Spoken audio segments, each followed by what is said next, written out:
Día. Buenas tardes, compañeros. No sé qué horario vayan a hacer la presentación de mi exposición. Primeramente que nada, les quiero pedir una disculpa por no encontrarme con ustedes físicamente, pero por cuestiones de trabajo no puedo estar con ustedes. Es por lo tanto que les mando la presentación de la diapositiva y con mi audio grabado para explicarles los temas que vamos a ver. El tema que me tocó a mí exponerles se titula El manejo de la muerte y el duelo. Es un tema difícil y con mucho sentimiento, pero a la vez lo vamos a explicar cómo lo podemos llevar a cabo los seres humanos, porque es algo por lo que todos hemos pasado o bien vamos a pasar en algún momento de nuestras vidas. Comenzaremos explicándole qué definición o qué concepto tenemos acerca de la muerte. La muerte es un hecho biológico, pero también incluye aspectos sociales, culturales, históricos, religiosos, legales, psicológicos, médicos y éticos, todos los cuales suelen estar estrechamente relacionados. Cuando pasamos por esta etapa de la vida, encontramos que tiene diferentes relaciones. Hablamos de lo biológico porque nos encontramos relacionados como seres humanos, sociales porque afecta a las personas que nos rodean y en nuestro entorno, culturales porque vienen siendo de diferentes formas e ideologías, cómo lo enfrentamos, y es decir, dependiendo de a qué religión o a qué pertenezcamos, lo vamos viendo cómo es el hecho.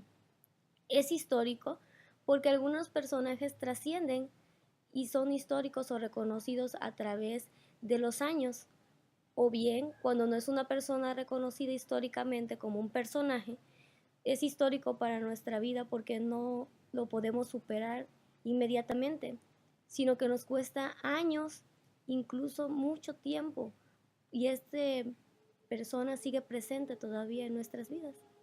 Es de un hecho religioso porque, como les comentaba anteriormente, aquí entra esta etapa porque dependiendo a la religión a la que pertenecemos es como vamos a tomar también este proceso.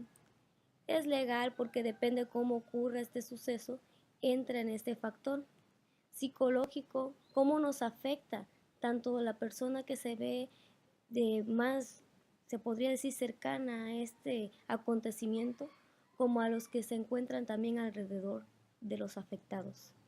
Médico, porque a veces la muerte nos llega por este proceso, que es por una enfermedad, o bien cuando pertenecemos a un accidente y nos vemos involucrados en este asunto. Y también entra lo ético, cómo nosotros reaccionamos ante este acontecimiento y cómo lo vamos llevando a cabo en el transcurso de nuestra vida. Algo que sí es muy rescatable y muy resaltante es que la muerte es algo irreversible y por lo tanto es algo inevitable.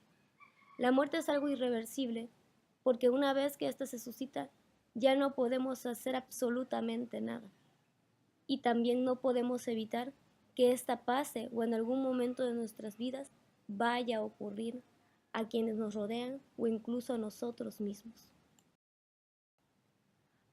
Adentrándonos más a este tema, encontramos el apartado de costumbres y tradiciones de la muerte en algunas partes del mundo.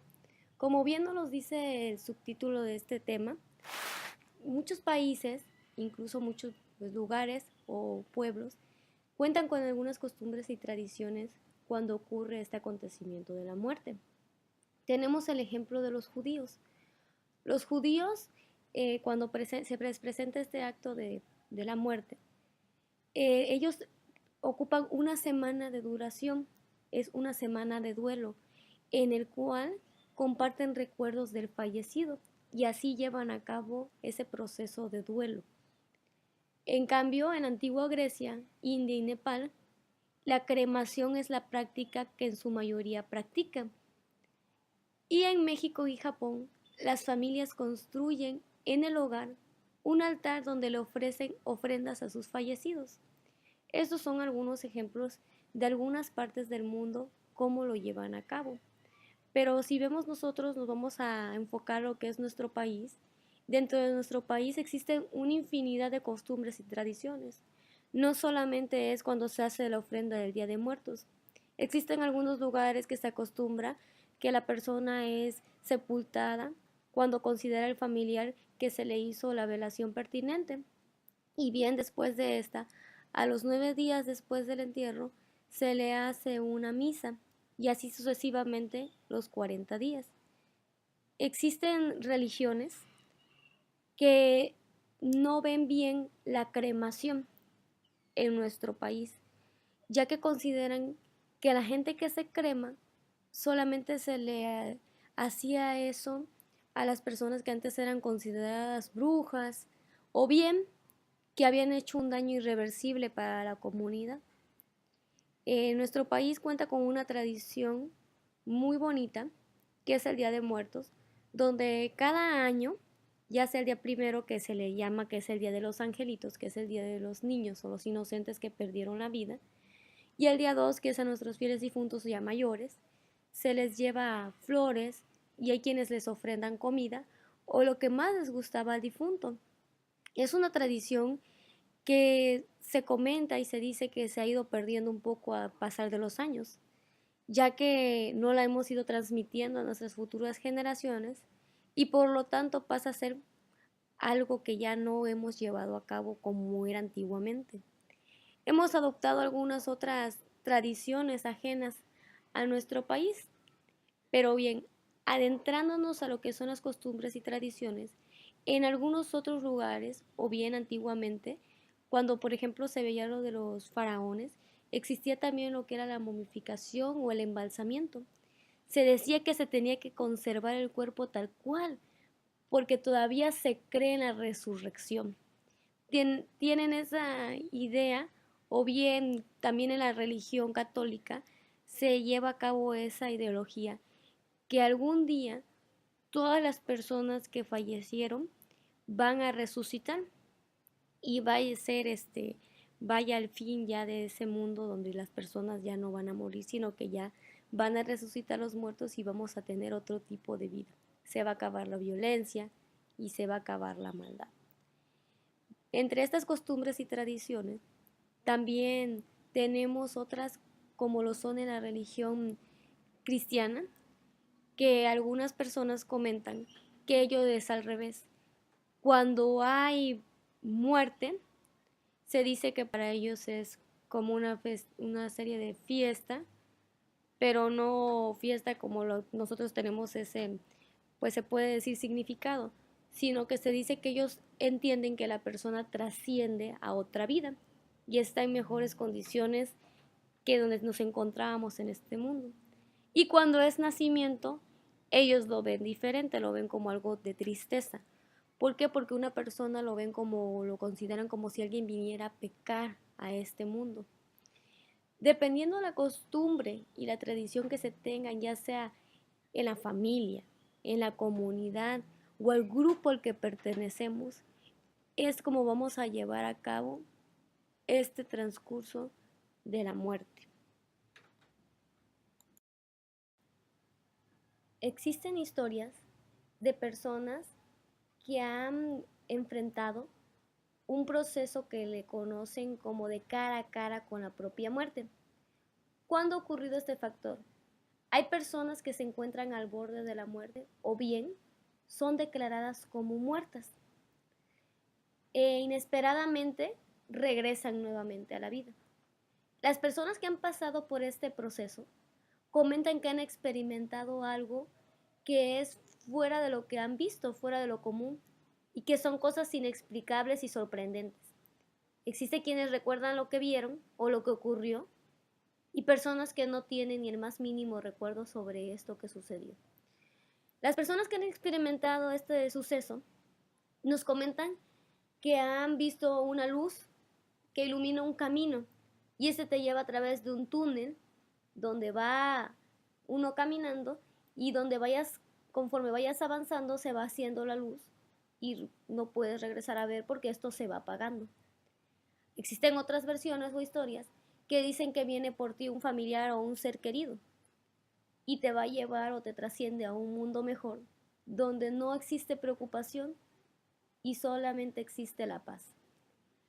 Hay quienes han explicado que han visto seres superiores o supremos, como son ángeles, o incluso quienes han expresado que han visto a Dios. Cuando pasan por este suceso, científicamente es explicado que es por lo mismo que trascendieron y se quedaron esos minutos las personas, pues se puede decir que sin oxígeno, ¿no? Entonces por eso presentan esos síntomas o bien lo asocian con ese tipo. Las personas que han experimentado este tipo de sensaciones o bien que han pasado por esto, se dice o se cree que ellas tuvieron una segunda oportunidad de vida y no creen que es algo médico o que está científicamente comprobado. Creen que es algo más religioso o bien espiritual. Y que esto es cuando realmente no te tocaba pasar hacia ese mundo, sino que tienes otra misión por hacer todavía en la tierra. Y es así como lo explican las personas con las que se ha podido conversar sobre este tema, o bien los relatos o historias que encontramos en libros, en el internet, o incluso hasta en los mismos hospitales cuando vamos. Hay personas que la verdad no creen en esto, la verdad más que nada los que se relacionan con la medicina, porque como se mencionó anteriormente, no lo creen comprobado. Y es así como se dice que puedes estar de cara a cara con la propia muerte.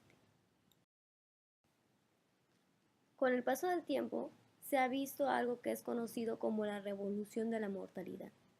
¿A qué le llamamos revolución de la mortalidad? La revolución de la mortalidad es cuando se presentan varios factores o bien han surgido diferentes cosas. Uno de ellos y los principales que han llegado a nuestras vidas con el avance del tiempo y de la tecnología son los avances que nos presenta la medicina, quienes traen consigo mismo los nuevos tratamientos para que las enfermedades que alguna vez creímos o fueron consideradas fatales han dado lugar a una revolución de la mortalidad. Existían enfermedades que bien pensábamos que no tenían cura o que éstas iban a tener un final fatal con nuestra vida. Con la tecnología y con los avances, muchas enfermedades pueden ser tratadas y tenemos una mejor calidad de vida y una prolongación. Otra parte de la revolución de la mortalidad es que las causas de muerte han cambiado por diversos factores, como son a las adicciones y los suicidios.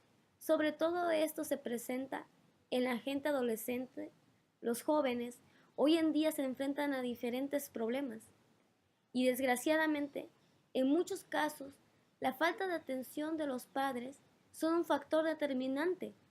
El bullying y las personas con las que se rodean orillan o bien son los que llevan a que ocurra este tipo de situación. Existe una nueva ciencia o bien una nueva rama de la medicina que es conocida como la tanatología. La tanatología es el estudio de muerte y el proceso de morir. Esta está encargada de hacer diferentes programas que nos ayuden a enfrentar la muerte. Esta es encargada de llevar a cabo la muerte y el proceso de morir. Es decir, personas que se encuentran desahuciadas nos preparan psicológicamente para llevar a cabo este proceso, no solo a las personas que se encuentran con la enfermedad, sino también a las personas que rodean a quien se encuentra en este problema. También existen otros casos, como son aquellas personas que se encuentran con muerte cerebral o las personas que luego comentamos que se encuentran conectadas, que tenemos que llevar a cabo esa idea de llevarlo y ver cómo lo vamos a llevar a cabo con la familia para que vayamos viendo cómo va siendo este proceso al que nos vamos a enfrentar para llegar a la muerte. Actualmente y hoy en día, conforme han pasado los años y con todos los avances, contamos con algo que es conocido como el cuidado de los moribundos. Son estas, pues se puede decir que son instituciones o bien se encuentran en algunos hospitales que se dedican al cuidado de las personas que van a tener un desenlace o se aproxima la llegada de su partida. Estos son conocidos como el hospicio o bien el paliativo. ¿Qué hacen estas instituciones o de qué se encargan? Brindan una atención personal, compasiva y centrada al paciente y a la familia, para que las personas que tienen o cuentan con enfermedades terminales vayan enfrentando a lo que se van llevando a cabo, o bien no sufran de un dolor y lleven un tratamiento adecuado. Es una atención dirigida a aliviar el dolor y el sufrimiento, que permite que los enfermos terminales mueran en paz, con tranquilidad y dignidad. Las personas o las familias que se enfrentan a que ya pues tienen un desenlace, sobre todo a esas personas que tienen enfermedades terminales, actualmente nos ofrecen esta ayuda, que son los cuidados de los moribundos, y se da en estas instituciones y reciben el nombre de hospicio y paliativo, como se les decía anteriormente.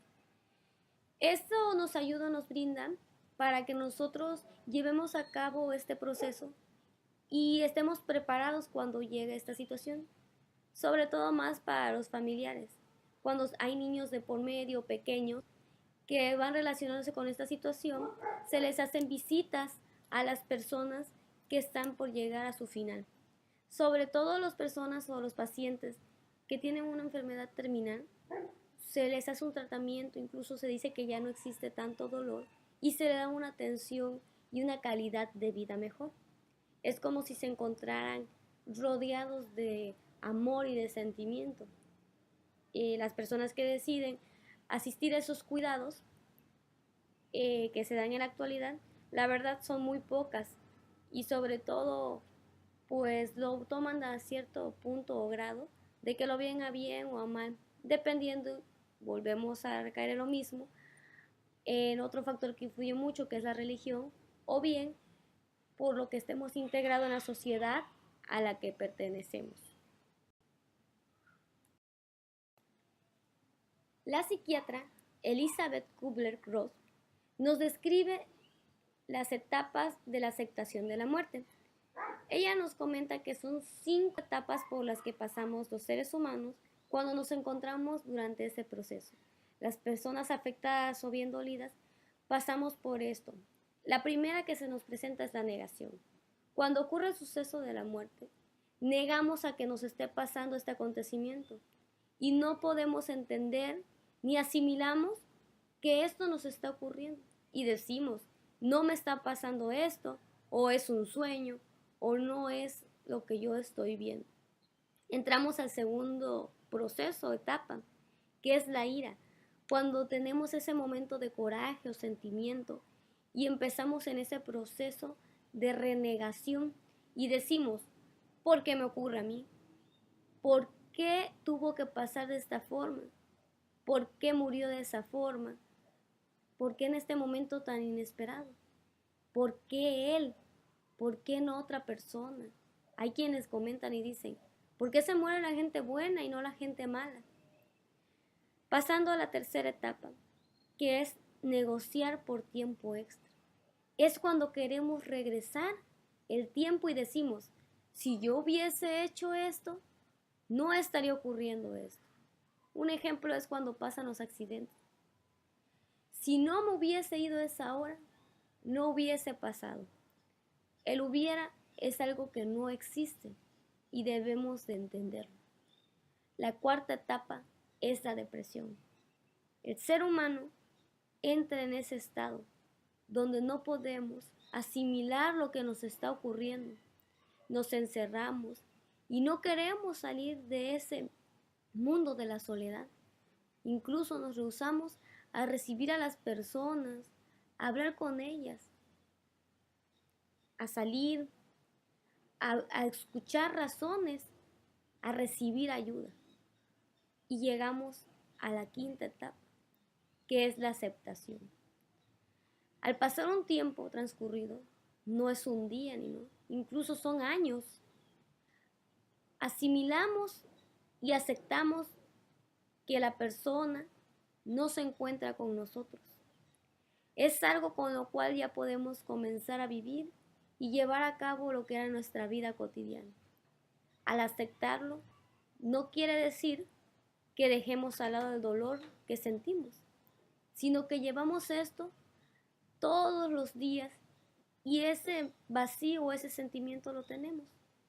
Pero ya llegamos a la asimilación de que pasamos por este proceso y tenemos que continuar con nuestra vida, porque es parte de ella y nos guste o no nos guste, son cosas que no podemos cambiar por ningún motivo. La aflicción o el duelo. La aflicción es esa respuesta emocional experimentada en las primeras fases del duelo. El duelo es esa pérdida que tenemos debido a la muerte de alguien a quien se siente cercano y el proceso de ajustarse a la pérdida. Al pasar por ese proceso de duelo o de aflicción, existen 3 etapas. El primero es el choque e incredulidad. Inmediatamente después de una muerte, los supervivientes suelen sentirse perdidos y confundidos. Poco a poco, conforme vamos tomando conciencia de la pérdida, existe o se presenta lo que es el aturdimiento, que cede paso a sentimientos abrumadores de tristeza y de llanto frecuente. Esta primera etapa puede durar varias semanas, sobre todo después de una muerte repentina o inesperada. Se presenta nuestra segunda etapa, que es llamada preocupación por la memoria de la persona muerta. Esta segunda etapa puede durar meses o incluso años. Es algo así como que esa persona que es un superviviente trata de aceptar la muerte, pero aún no lo hace del todo todavía. Un ejemplo de esto es cuando uno sobrevive a este hecho de la muerte. Lo vas llevando a cabo, pero no asimilas que esto está ocurriendo, porque te ves embargado en sentimientos, porque no se encuentra presente contigo esa persona a la que tú tanto quisiste. Las experiencias de este tipo con el tiempo disminuyen, pero a la vez conforme pasa el tiempo vuelven a presentarse o a repetirse. Cuando nos presentamos momentos que nos recuerdan o cuando sucede alguna fecha importante o en especial, ese momento se vuelve a suscitar y volvemos a caer en esa misma depresión. La última etapa es la resolución. La resolución llega cuando la persona que es la doliente ya renueva el interés por actividades cotidianas. Como se mencionaba anteriormente, nos integramos a lo que era nuestra vida y regresamos a nuestras actividades como lo hacíamos día con día antes de que ocurriera este hecho lamentable. Los recuerdos de la persona que falleció traen con nosotros sentimientos de cariño. Estos son mezclados de tristeza y mucho dolor. Vivimos recordando a la persona que falleció. Recordamos los ratos buenos, también los malos, pero siempre tenemos ese dolor presente. Y por eso mismo tenemos que saber llevar a cabo este proceso. La muerte presenta pérdidas significativas de las personas que nos rodean, pero ¿cómo llevamos a cabo cuando ocurre con alguien que es tan directo o tan cercano? Existen diferentes pérdidas. Ahorita les voy a explicar cada una que hemos llevado o experimentado. La pérdida con el cónyuge, la pareja con la que tú formaste una familia o bien iniciaban a formar una familia. Se dice que somos los seres humanos tan específicos que a todo le ponemos un nombre. Cuando sufrimos la pérdida de un cónyuge, Si es la mujer la que perdió a su esposo, se le conoce como viuda, y si viceversa, es un viudo. Le ponemos nombre tanto a las cosas que nos pasan o nos suceden en la vida, que es más difícil sobrellevar a lo que nos está ocurriendo. El etiquetar o el catalogar afecta más llevar la pérdida que estamos enfrentando. Cuando ocurre este proceso, es muy difícil asimilarlo, ya que con esa persona compartías parte de tu vida y parte de tu día. Cuando las personas son grandes, es un poco más fácil de asimilarlo por la edad en que se encuentran. Pero cuando estas son jóvenes, es más difícil, ya que siempre existe el rechazo o la negación de que se encontraban iniciando el proceso de la vida, de formar una familia, o bien cuando ésta quedó incompleta. Otra pérdida significativa es la de los padres. Es una pérdida irremediable e irreparable. Las personas que han pasado por este proceso comentan que no importa la edad a la que hayas perdido a tu padre o a tu madre, siempre vas a tener presente ese momento y te va a hacer tanta falta cuando presentes una necesidad en tu vida. Es cuando más se presenta ese momento en que lamentas el no tener a tu lado a ese ser que tanto quisiste. Otra etiqueta que nos dan a los hijos cuando perdemos a los padres, nos llaman huérfanos o huérfanas. Este término o significado que afecta tanto el hecho de que si eres tan pequeño, te etiqueten o te llamen de esa forma.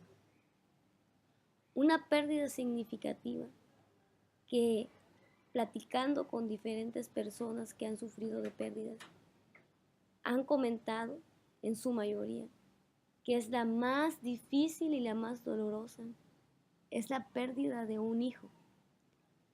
Cuando una persona pierde un hijo, no importa la edad que tenga, si sea chico o grande, no existe dolor que se compare con esa pérdida.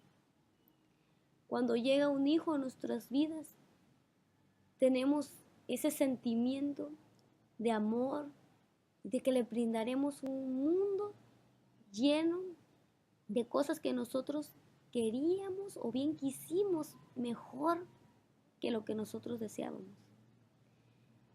La pérdida de un hijo nunca va a ser sustituida. Incluso si tengas otros, siempre va a existir ese vacío. La depresión que presentan las personas que han pasado por ese proceso es muy grande. Incluso hay personas que piensan en el suicidio cuando no tienen a su hijo a su lado. Otra pérdida significativa que se relaciona es cuando surge un aborto espontáneo. Cuando esperas con aquellas anhelo o ansiedad a que llegue ese niño, ese bebé, a tu casa, a tu vida, a tu hogar, y de repente surge un aborto espontáneo. Es algo tan doloroso que no existen palabras para describirlo. Una pérdida de ese tipo no es muy fácil de sobreponerse, y la persona que experimenta y pasa por eso es tan difícil que uno lo convenza de que vuelva a procrear otro hijo, porque existe ese temor o ese miedo de que vuelva a ocurrir lo que le ocurrió. El suicidio. Cuando ocurre el suicidio, esto es algo inesperado. Es una pérdida significativa que no tenías ni idea que iba a ocurrir y ocurre de forma espontánea. El suicidio ocurre cuando existen problemas, cuando existe depresión, cuando las personas creen que no existe otra salida más que terminar con su vida. Existen términos médicos que dicen que cuando ocurre el suicidio es por cobardía, porque no quisimos enfrentar lo que teníamos y lo que nos estaba provocando y generando esa situación. Otra pérdida muy grande es cuando ocurre un ser querido. Esas personas que a lo mejor no son de nuestra sangre, los amigos, las personas que son nuestros vecinos, que se han llegado a ese punto de que a veces los queremos más que nuestra propia familia o nuestra sangre. A veces ocurre de forma repentina que no teníamos ni idea, y superarse de esa pérdida es muy difícil. También cuando son de nuestra familia, como son nuestros familiares, como son tíos, primos, abuelos o incluso hasta personas que no son familiares directos, pero sí forman parte de nuestra vida. Todas las pérdidas que acabo de mencionar son significativas, porque cuando ocurren, marcan nuestras vidas y jamás queremos que alguien pase por ello, pero desgraciadamente tenemos que pasar por alguna de ellas y es muy difícil sobreponerse, pero sin embargo podemos llevar a cabo este dolor porque es parte de nuestra vida y vamos llevándolo poco a poco a cabo y darnos cuenta que esto tarde o temprano en algún momento iba a pasar y de una u otra forma se iba a suscitar. Así como existen muertes inesperadas que no teníamos pensadas ni planeadas, también existen procesos para acelerar la muerte. ¿Sí? Existen personas que ven bien este término o este factor. ¿Por qué? Porque hay personas que están sufriendo mucho pasando por enfermedades terminales y queremos que ya no sufran o pasen y vivan por la agonía en la que se encuentran. La eutanasia pasiva es aquella que se encarga de retener un tratamiento que podría prolongar la vida. Es decir, cuando se le aplica un medicamento o un tratamiento para prolongar la vida a la persona, pero ésta está sufriendo demasiado, lo detenemos para que ya no siga ese sufrimiento. Algún ejemplo de esto es el cáncer, una enfermedad que hoy en día se ve mucho y que ha atacado a tantas personas en el mundo. La eutanasia activa es una acción directa para cortar una vida. Es decir, no la vamos deteniendo poco a poco, ni la cortamos, sino que simple y sencillamente llegamos y lo hacemos directamente para terminar con ese dolor y ese sufrimiento. Existe lo que conocemos como el suicidio asistido. Esta es una opción en la que el médico o bien alguien más te ayuda a terminar con la vida. Suele suceder que hay personas que ya no quieren seguir con la vida por el sufrimiento en el que se encuentran o la enfermedad por la que están pasando. Y es así como sucede el suicidio asistido, que alguien más te ayuda a terminar con lo que sentimos que ya no podemos seguir llevando a cabo. También podemos otorgar un poder duradero del abogado. Este se le designa a otra persona para tomar decisiones, ya que si en algún momento tú o la persona que se encuentra en esta situación no tiene la capacidad de hacerlo. La legalización de la ayuda a los médicos en el proceso de morir. Sí, existe esta legalización, pero solamente existe en Oregón, porque es el único estado que ha aprobado dicha ley. Algunas personas vemos mal estos procesos o bien estas decisiones, pero en sí existen casos en los que es necesario terminar con ese sufrimiento y ese dolor. Las personas a veces nos preparamos para este proceso de la muerte. O hay quienes saben que su destino está cerca y recurrimos o bien dejamos todo listo. Hay quienes pagan incluso hasta su funeral o los gastos funerarios, quienes escogen o eligen dónde van a quedar el día que ya no estén, y quienes reparten sus bienes, como se le conoce como su herencia o su testamento, y estipulan a quién le quieren dejar cada cosa que le pertenecía, en qué porcentaje y el por qué.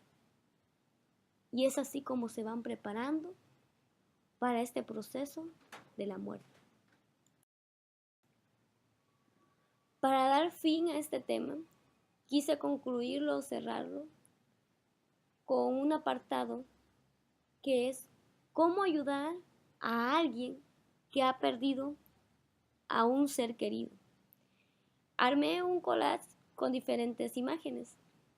Como podemos ver, en la primera es una señora que está platicando con un señor, otras donde se están dando la mano, otra donde están platicando con una niña, donde se están abrazando, donde tienen ese espacio de la soledad, donde se dan consuelo, donde está una mano que significa que estamos liberando.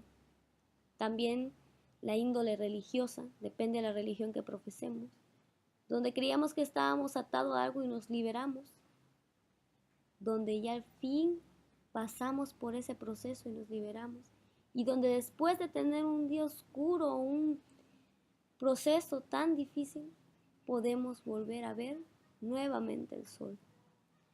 ¿Cómo podemos hacer para ayudar a esa persona que ha pasado por ese proceso o esa pérdida? Uno de estos es compartir la pena, ayudarlo a sobrellevar a esto, alientarlo, hablar acerca de sus sentimientos o de la pérdida, compartir recuerdos para quitarle un poco de ese pesar o de ese dolor a quienes han pasado por eso. No ofrecer un falso consuelo. No vamos a decir que todo va a estar bien o que lo superarás, porque realmente eso nunca va a suceder. Y no vale la pena tomarse el tiempo a la persona que pasó por el duelo de escuchar ese tipo de comentarios. ¿Por qué? Porque no es la que está pasando por eso. Simple y sencillamente es muy fácil decirlo, pero no vivirlo. También podemos ofrecer una ayuda práctica, es decir, si era una persona con familia, podemos ayudarle a cuidar a los niños, a cocinar o a hacer formas que ellos hacían. Cuidados del hogar, el trabajo, poco a poco involucrarnos y quitarles esas cargas o ese peso. Tenemos que ser muy pacientes para ayudar a esa persona a pasar por esa pérdida, porque la recuperación es muy importante, pero puede llevarse mucho tiempo y esta solamente se dispone del tiempo que tenemos para hablar y escuchar. Podemos sugerir ayuda de un profesional cuando veamos que esto sea necesario, porque las personas que enfrentan una pérdida lo tomamos de diferentes formas. Incluso llegamos a tal grado de llegar a otras circunstancias de la vida o alternativas. Y es cuando ya tenemos ahí que llegar a la ayuda de un profesional que nos ayude a superar esta pérdida. Es muy bueno recomendarla. ¿Por qué? Porque ayuda a afrontarlo y es alguien especializado en ello que nos va a decir la manera más adecuada para ayudar a esta persona. Desgraciadamente, no es fácil vivir este proceso de perder a alguien, a un ser querido, ya sea un padre, a un hijo, a un hermano que no fue mencionado anteriormente, a una persona que hemos querido tanto, a los abuelos, a los primos, a ese amigo que consideramos un hermano, esa amiga. Y es muy difícil superar y pensar que jamás volveremos a verlo. Pero una parte de ellos siempre vivirá con nosotros, que es los momentos que vivimos. Es por eso que al llevar a cabo este tema de la muerte, la pérdida, el duelo, debemos nosotros de crear conciencia acerca de la vida que estamos llevando. Proponernos metas y que nada nos detenga en nuestros obstáculos que tenemos. Que todo lo que queramos hacer en esta vida mientras la tenemos, lo hagamos y lo llevemos a cabo. Que no nos preocupemos por lo que diga el mundo o la gente. Que hagamos lo que nosotros creamos y queremos para ser felices. Hay que vivir la vida lo mejor posible, ya que eso es lo único que al partir de este mundo vamos a llevarnos, lo que vivimos, lo que disfrutamos, lo que lloramos, lo que comimos, lo que gozamos, porque la muerte es algo irreversible y que tarde o temprano todos vamos a pasar por ese proceso de la vida, porque es parte de esto que nosotros tenemos que llevar a cabo en la vida. Es parte de nuestro proceso, parte de lo que vamos a vivir. Y por ello debemos de saber cómo enfrentarlo y estar preparados para cuando esto ocurra. Muchas gracias, compañeros. Espero y el tema haya sido de su interés. Fue la verdad un tema bastante difícil cuando leí que me había tocado eso por cuestiones muy personales. Creo que a todos nos llega y nos hará reflexionar un poco acerca de este tema, que bien no lo queremos tocar, pero que debemos de ser conscientes que algún día todos vamos a pasar por ello. Y por eso debemos de enfocarnos mucho, mucho en lo que queremos y vivir todos los días de nuestra vida felices y que nada ni nadie nos haga que esto cambie, que no reneguemos y que cada día, así sea el más malo de todos, termine como bien, porque al fin y al cabo seguimos en este mundo, que a lo mejor no es el más bonito ni el más perfecto, pero somos parte de él y con que tengamos a quienes queremos que nos rodeen, suele ser perfecto. Muchas gracias por la atención, espero verlos pronto y muchísimas gracias, maestro, por permitirme hacer esta presentación y sobre todo por tener ese gusto de conocerlo, aunque fue una sesión en la que lo traté, pero realmente me quedo muy agradecida porque aprendí mucho y me quedo con muy buenos aprendizajes para aplicarlos y espero volver a coincidir con usted en otra sesión o en otra materia en lo que concluimos esta otra etapa de nosotros que es la maestría. Muchas gracias y que tengan un excelente sábado.